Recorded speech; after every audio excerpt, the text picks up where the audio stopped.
Hello, everyone, and welcome back. I'm Maggie DeRocher, your host of Neighbors Helping Neighbors, the podcast from Father Joe's Villages. In this series, we talk about homelessness, its causes, and solutions to the issue. Our guests include experts and leaders in the space, as well as folks with lived experience and unique perspectives on homelessness. If you'd like to learn more about our mission, visit us at neighbor.org or follow us on social media at Father Joe's Villages. We have a great show in store for you today. We're continuing the conversation on our pillars of care. Today, we will explore the Making Health a Priority pillar. Of course, health includes both physical and mental health, and we're going to focus on the physical aspects. I have three great guests for you today. We have Dr. Megan Parch, our Chief Health Officer, Dr. Melissa Bishop, our our Medical Director, and you already know him, Deacon Jim, President and CEO of Father Joe's Villages, San Diego's oldest and largest homeless service provider. Thank you so much for being here. Oh, thank you. It's a pleasure. Can we start by having you introduce yourselves and telling us what you do at Father Joe's? Certainly. Okay. I am Melissa Bishop. I am a family physician, and I am rather new to Father Joe's. I started this summer, and I'm the medical director of our Villages Health Center. I oversee the delivery of medical, behavioral health, and dental services. Yeah, we're so lucky to have Dr. Bishop recently join our team. Elated that she can be here with us to talk about this today. So my name is Megan Parch. I'm the Chief Health Officer at Father Joe's Villages Health Center. I've been with Father Joe's Villages a little over 8 years now in a few different capacities, and love the work that we do within the Village Health Center. So elated to be here to talk with you about our service delivery. And I'm Deacon Jim, and I've been with Father Joe's Villages now almost 9 years. Can't believe it's been that long. It's been a great 9 years. And we have our Village Health Center so very, very key, and we're going to talk about why that is. In addition to Village Health, we also serve our kids, right? The kids who come to us who are delayed in various ways. So through our Therapeutic Child Care Center, we provide services for them. We have a shelter system. We have, in fact, more shelter beds than any other services provider out there. And of course, all the providers are doing a great job. And in aggregate, we make it work, right? As best we can. We don't have enough shelter beds, of course, and we need more of those. But those who are able to occupy those beds receive the comprehensive services that they need. That's what it's all about, to help them into self-sufficiency. So that's an important aspect. And speaking of that, employment is extremely important to all of us, right? Including those who we serve. So we have our vocational training in order for them to be able to have the marketable skills to go out and have an income, and then be able to support themselves and their families as well. So that there's that aspect. And then very excitedly is the affordable housing that we build. At the end of the day, the housing is what breaks that cycle of homelessness. And I know I repeat that over and over again. So we're blessed to be able to basically deploy homes and units through our development. Right now we have 3 on which we plan to break ground next year, second half of next year. One is, 2, I should say. It's on the East Village area, basically Island is 16th and Commercial 17th. And then we have one up in Oceanside. So outside of city limits, Oceanside also needs support as well. And each of them are part of what we call the Turning the Key initiative, whereby we'll be deploying about 2,000 units, homes. And that's what really breaks that cycle of homelessness, that coupled with the comprehensive services. So that's who we are. And towards the end of the segment, I'm sure Maggie, as she usually does, she'll ask us about how people can help. And then I'll talk briefly about our retail side of the business, right? Because that's where people the public can come and join forces and make a difference in helping us, basically. So that's a quick overview. But we're going to focus today on the Village Health. I'd like to kind of set the stage talking about how health services might look different for unsheltered individuals, or what unique challenges they might face. Yeah, it's a great question. So within our health center, we're acknowledging that there's a number of barriers for people to be able to cross the threshold to get into care services. Some of those things include language barriers, transportation barriers, issues with childcare, who's going to take care of my belongings or my pets, things that many of us are lucky enough to not have to worry about. I know that many of us silenced our phones as we came in here today. We have notifications that tell us where we need to go and what we need to do. And that's maybe not the norm for the individuals in the community that we serve. We also have the benefit of transportation, friends and family members who care about us, who say, hey, you really should have that looked at. So those are some of the things that get in the way for many of our community members. We are probably one of the only places where service is rendered where there's a crate for animals. I know that when I go to my care provider, they don't say, hey, do you need to bring an animal with you? Do you need a crate? So that is a unique way that we kind of pave the way for many of our community members to receive services with us. We're able to have amnesty boxes. So if people have things that would be unsafe in the community, they can check those things in. We're lucky enough to be able to support individuals and their family members. So if childcare is an issue, people often come in sometimes, and the whole family can be served all at once. And when people come into our space, we're saying, okay, what else can we do for you while you're here? And so acknowledging that it is so difficult for community members to get to us, we're saying, okay, while you're here, let's have your labs drawn. While you're here, let's talk about getting you into dental. Let's, introduce you to a mental health therapist, trying to liaise people to all of those different services and supports, acknowledging that it may be a significant amount of time before they can make it back to us. And additionally, we say things like, when's the last time that you ate? Can we grab you a lunch? It looks like you need nail clippers or shoes. And so it's a really unique care experience that we're able to acknowledge the whole person and all of those needs that are presenting, including the trauma that people have experienced with service providers, and the stigma and the shame that they experience in our communities. So there's so much that is standing in the way of their being able to connect with us. And so breaking down those barriers that are unique to each patient and being able to create a really therapeutic and engaging and welcoming environment for every unique person that crosses the threshold takes a lot of very special people and a very special environment to make that possible. So that's some of the barriers that our patients experience that make it difficult to get to us. And then additionally, they have a lot of care needs that have been possibly put to the side or not adequately or consistently managed for significant periods of time. And that's really where you are most expert, my friend. You know a lot more about that space. So much of what you said resonated with me in terms of describing the condition, but then me just having multiple faces pop into my mind that perfectly depict the situation that you're describing. I am still new to Father Joe's, so I'm seeing everything with fresh eyes and coming from the perspective of I've always worked in community health, I've always worked with vulnerable populations. I recognize that for every individual, regardless of your background, it's hard to take care of your health. I mean, there's a whole health and industry where people spend, billions trying to make themselves healthy. We know it's important and it's hard to stay healthy, but when you confront the types of challenges that our patients are confronting, you just have to look at it through a different lens. So when a patient comes to Father Joe's, I'm not going to say immediately, oh, your blood pressure's high, and we're just going to tweak this medication today, and here's a 90-day supply, go be well.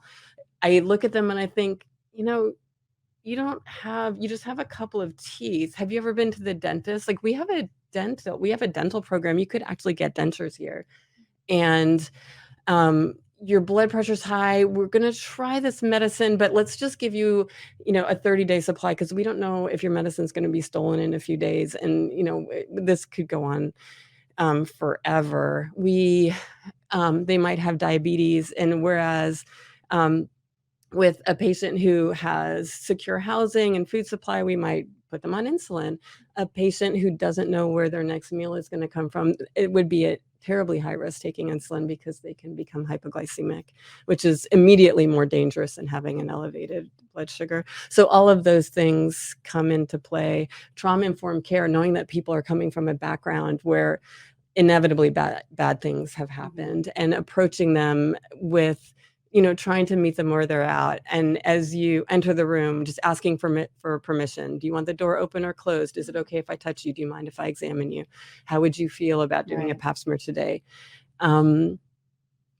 talking to them about lab draws. Like we often, our routine is just we do an exam and then we gather blood work. It's just kind of it's the pattern that we're used to. But with these patients, we have to think more carefully about, okay, if you agree and would like to have your blood drawn, what are we going to do with the result? Like, how am I going to respond if I get a result that requires emergency action and I don't know how to reach you? Your phone, this is your third phone this month because they keep getting lost or broken or stolen, and you don't know the phone number. And so there are unique challenges, but there's also unique resources. The fact that we can say, look at this wall of smiles, look at these patients before and after they get their dentures, like look at how that transforms their life, improves their self-esteem, allows them to go out and start engaging more with society and look for work. We can, if you come in with like a patient that I saw this week who had like a vaginal discharge, but she also has a problem with fentanyl, and to be able to say, if you're ready to stop, we can start you on medically assisted therapy for your opioid use disorder today. We don't need to make an appointment. You don't need to come back. We are ready to help you when you are ready to accept that type of help if you want it. So for me, it has been challenging, but also mind broadening to realize the different ways that we can help people in the ways that they would like to be helped. Dr. Bishop, you just mentioned something, and I'm so proud of this. And because Dr. Parch has mentioned this numerous times. And that said, first of all, our appointments are typically at least 30 minutes. Right. Right. When we go to our health clinician, you're in and out, and Right. and I have to say, a lot of times the clinician's on his or her computer, right, and makes some eye contact, but not much of that, right? So this is different, and it has to be because of what you just mentioned, right? You have to build that relationship and that rapport. Otherwise, it's not going to work. Otherwise, they may not return. Right. As an example, right? So and that's why things fester with them, and it gets worse, and they stay out on in the streets. And so that's an important element. Number one, the amount of time that you're willing to spend there with them, and also the fact that you do really interact and develop that relationship. A lot of times when we go, you're there to be seen for one thing, one condition, right?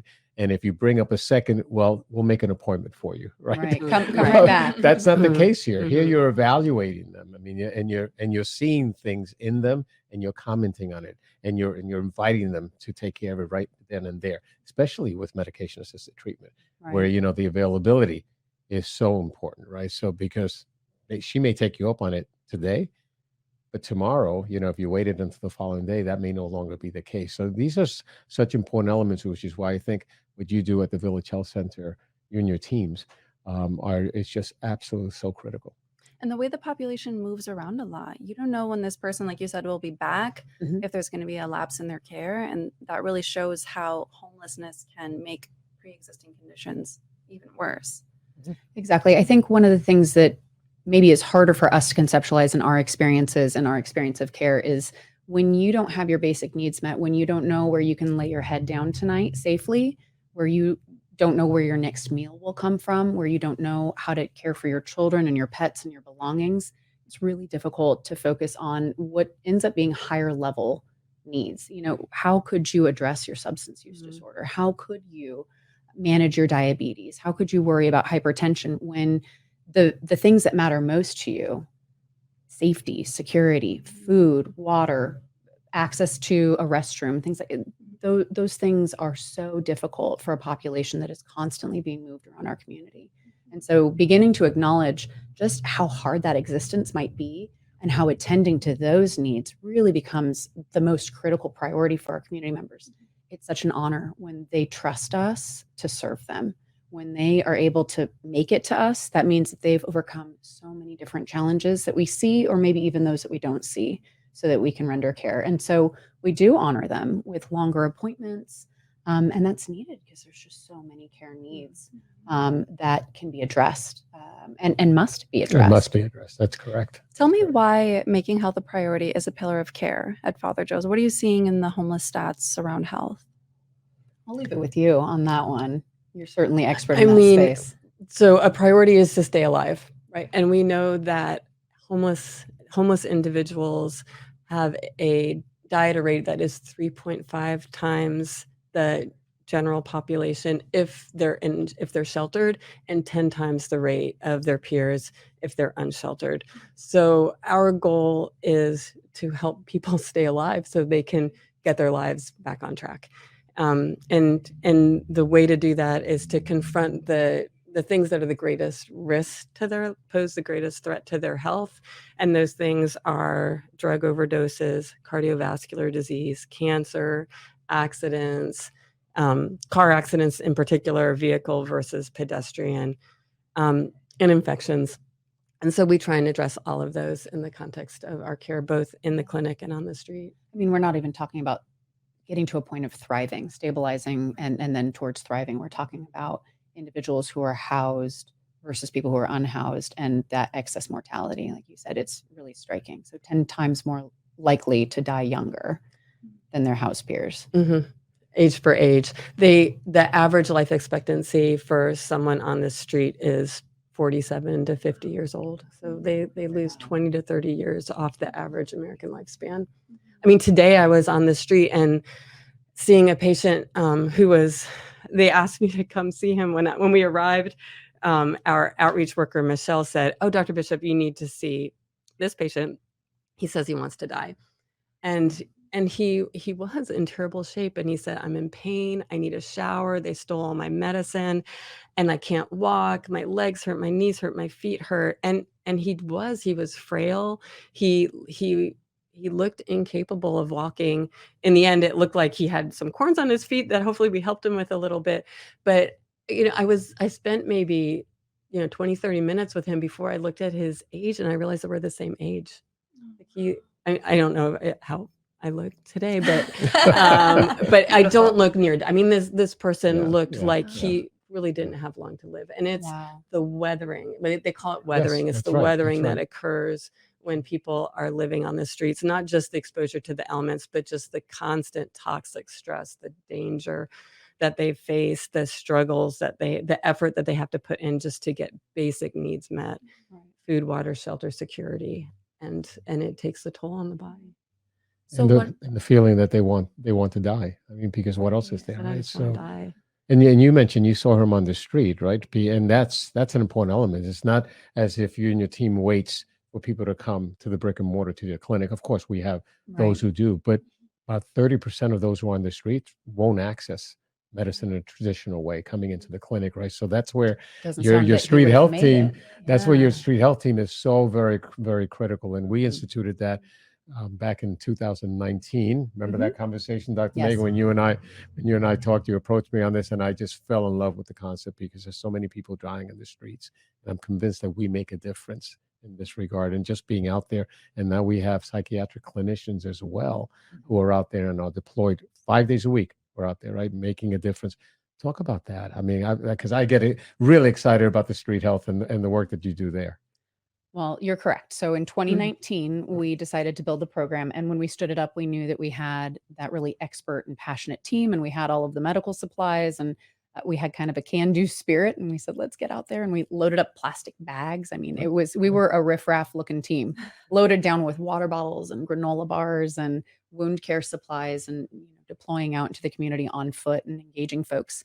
And I remember at the time, one of the selling points was we talked about this woman who was actually on the side of our building. And so our storefront faces one way, and she was over on the side of the building, and she couldn't have been more than, 100 feet away. She was so close to the entry point of the health center.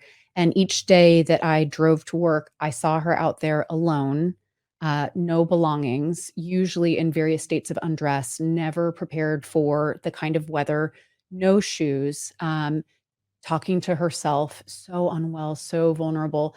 And we knew that she could never make it into the health center. And it was devastating, day in and day out, to know the great work that was happening within the health center and to see her there alone. And so we said, it can't be this way.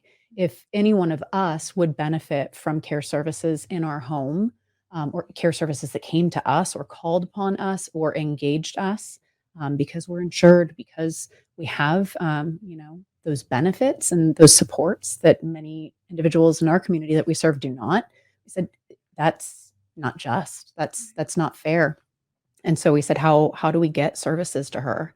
We can't leave her out there alone. And so she was really one of the most kind of compelling reasons in the very beginning when we were talking about how to build this program and what we needed to bring together and what different, funding sources and things that we Mhm, could mhm. leverage and resources internal and external that we could leverage to begin to approach someone like her, and what would it take and how many points of engagement and what sorts of materials.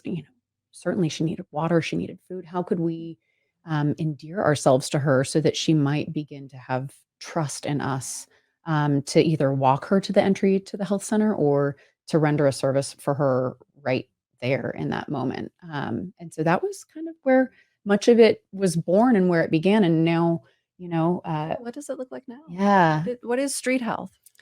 I can describe my experience because, again, I'm new to the team, but I've spent time with the team. I've been out with the team, and and I can tell you what it's based on is relationships. So the difference with street medicine is that you are reaching out to a population that doesn't, for whatever reason, does not have the ability to seek help within the walls of the clinic.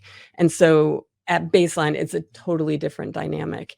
And you're also kind of inviting yourself into somebody else's home because Right. you're an uninvited guest. It Mhm, is their mhm. home, the street. Mhm. And so the power dynamic is shifted. So the team goes kind of beseechingly and saying, it's Father Joe's street team. Anybody need some healthcare? And Mhm. they just kind of, it's just kind of the town crier. They just walk down the sidewalk where people are residing and offer services. And people understandably they don't jump out and line up. I mean, people are No. reluctant and Oh, me, choose me. No. so people are reluctant, and then it takes just being reliable, just knowing that they're always going to come back. So the team always goes back, Mhm. and they realize, and they don't push. They offer. They'll give them snacks. They'll give them some water. Just say, what's going on your ankle there? It looks like, is that hurting? Like, would you like the doctor to take a look at that for you? But they meet they meet the unhoused people on the street where they're at, and then try to meet the needs that are expressed. So they don't make assumptions about what it is that that person needs. They let that person tell them. Um, I mean, what I see when I go out on the team is just like it is like because I'm seeing the team already in a mature state, and when I go out with them, I mean, it is really heartwarming. I mean, everyone, it's like a festival of hugs. Like the outreach workers get hugs, the nurse practitioner gets hugs. She'll be like, trimming her toenails and carving off calluses, and in the end, it's big hugs. And then strangers show up, and like she's not even sure she remembers them, but they're all hugging her, and it gives you faith in humanity and just like how much goodness Mhm. and relationship and compassion is out there, and trust. The fact that the hugs represent a certain level of trust Mhm, that Right. mhm. the Relationship. that the recipients of these services have for the service deliverers. I will say, I talked to so Kristen Horney is one of the original nurse practitioners who started this, and I reached out to her last night because she's since moved away, and just asked her to like kind of share any experiences that she thinks kind of depict the nature of the relationship. And this one's a little bit more complex, but I think it's an important point to make. Is she talked about a patient that they saw frequently. It was down by the kissing statue, like down Mhm. by Yeah, Oh, yeah. uh-huh, the yeah, Midway. right. And this patient was always there. He was about 60. She said he was a Katrina refugee, but she saw him, and he had an opioid addiction. He was resistant to treatment, resistant to engaging, but they just always went back. And she said like multiple times she had to like lift him up out of his own urine and feces. And they, over time, they had a 4.5-year relationship. Over time, they like encouraged him to try Matt Suboxone. He did a couple of tries of like residential rehab, but it just didn't work for him. He couldn't make it stick. So in the end, he was never able to become sheltered. He was never able to overcome his addiction, because often we look at that as the sign of success. But really, if we look at the measure of success as the ability to accompany people, to show them, to respect their dignity as human beings, to engage with them as equals. Like that was a success story with this patient. She said that for a couple of months, they lost him. They didn't know where he was. And then they got a call from his brother. He was in hospice. So it turns out he had cancer. He had advanced cancer, was in hospice care, reestablished his relationship with the long lost brother. And what he asked the brother to do was to reach out to the street health team because he was about to Wow. die. Wow. And that was the connection that he wanted to, those were the goodbyes that he wanted to say, was to the street health team. Wow. So not only health services, they're providing hope Mhm. to the folks. We see you, we care, we're coming back next week.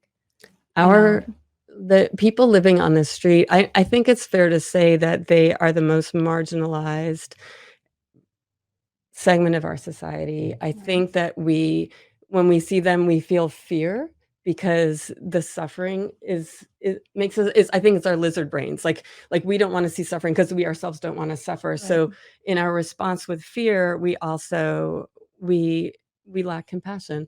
So and then they are the recipients of that all day long, of all of this fear-based reaction that is lacking in compassion. And then when the street team goes out and hugs them, happily, and even if they're pushing them away, just keeps coming back and just approaching gingerly, but offering services, offering accompaniment.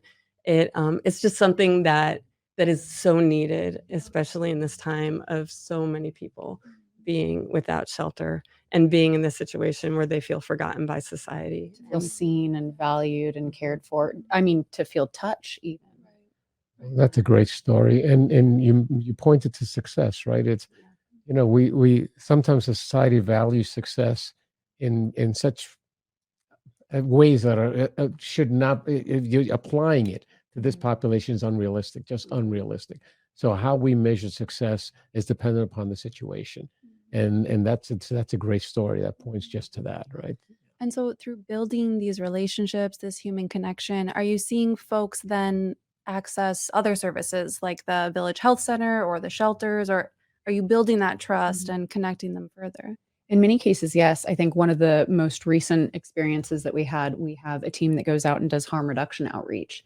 And so we have individuals who are alcohol and other drug counselors and outreach workers who go into the community and give out sharps boxes and engage people in discussions about how to test their substances, how to know what's in our drug supply, helping people to hopefully avoid loss of life, talking with people about naloxone, how to administer Narcan. And when they went out, people thanked them. People were grateful for the education and the support. And in many circumstances, people came back in. So people who were, it's amazing when you reach that hand out there and when you truly see and value people, they show up. And so just by us going out and saying, hey, we see you, we care. Here are some resources. Would any of these benefit you? Just kind of giving that buffet, letting people know that And we're when here. you're ready. When you're ready, we're ready too, anytime. And so from that initial experience where they went out, I think they said that they reached about 30 or more people. They had to go back, restock their backpacks because people were so interested and engaged in their outreach. And 3 of those individuals came in within the next week and asked to go to residential substance use disorder treatment.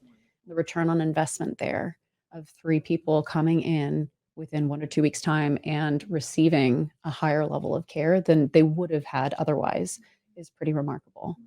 So I think it just goes to show, like you said, that compassion, seeing people, being with them, and changing that power differential, human to human connection, it really is life-changing. Tell us more about the services at the health clinic. So we are lucky enough to provide a number of integrated services. We have primary care, as you've mentioned. We have dental services, psychiatry services. We have behavioral health services as well. So mental health services and outpatient substance use disorder services on site. We have a lab that's on site. So we're able to, as you mentioned, we want to do blood draws. We want to know what's going on with folks and collect specimens. So we have a lab that's on site as well. We have a team that does referrals to specialty care. We have folks who do insurance enrollment. We have nurse triage that assists individuals who walk in for same-day services. And so, I mean, the team is vast in their expertise, and certainly I've never met a group of individuals who are harder working. It's really amazing to see what they're able to do and the way that we're able to connect people with one trusted service provider who then is able to kind of say, hey, come over this way, let me introduce you to, so that we can get people engaged in that whole person care. To your point, someone comes in because of a wound on their leg and you're then saying, tell me about your teeth. Do they cause you any pain? Let me introduce you to. Have you ever considered full or partial dentures? And so being able to open up kind of this whole new world of services that people can engage in. And we have our street health team in recuperative care as well. Recuperative care, that's right. We've been talking about all these great programs, and one that is prominent in my mind is the recuperative care. I wanted to hear about that because we know that individuals who have a hospital stay, it gets to the point where the hospital wants them out, right? But they can't be on the streets. They need some level of care still. And we're providing that at Father Joe's Villages, specifically your team, and there's also the residential team that helps in this regard. Tell us about that. Yes, it is a collaborative model. So we at Father Joe's Villages, as you know, always find those kind of gray areas where people are falling through the cracks of the continuum. Medication assisted treatment is one of those spaces where people were falling through. Street health is a space where people were falling through, and we're kind of filling the gaps, and recuperative care is no different. And so it was taking our shelter beds on our campus, our case management services that we render, and then adding those healthcare services to it as well, so that individuals have a safe place to rehabilitate. And as you were articulating, Dr. Bishop, it is very difficult for people to tend to basic needs as well as rehabilitation while they're out in the community, taking medications on time, cleaning wounds, and so forth. It just makes it very, very difficult for people to remain well.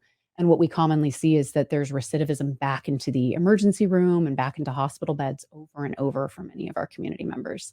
And so the recuperative care program is meant to help further stabilize individuals where they're no longer at that hospitalized level of care, but they also don't have a safe place in the community. They don't have a home where they can fully rehabilitate. We've had some amazing success stories of folks come out of that program where they go from being unhoused to in the hospital to in our recuperative care program, stabilizing, rehabilitating, getting engaged and getting an ID card, meeting goals, looking at all of these different things that are available to them now that they have case management and stabilizing services at their disposal, education, employment, all of these things in this kind of one-stop shop at Father Joe's Villages. And so being able to stabilize their health, but then also the remainder of their life in many ways. And we've, in fact, had some individuals move into longer-term housing from this program. It's exemplary to think that before their hospital stay, they were unhoused, and now, having come through a recuperative care program, they benefit from longer term housing. So it's a blessing to see the way that that's worked out for many of our residents.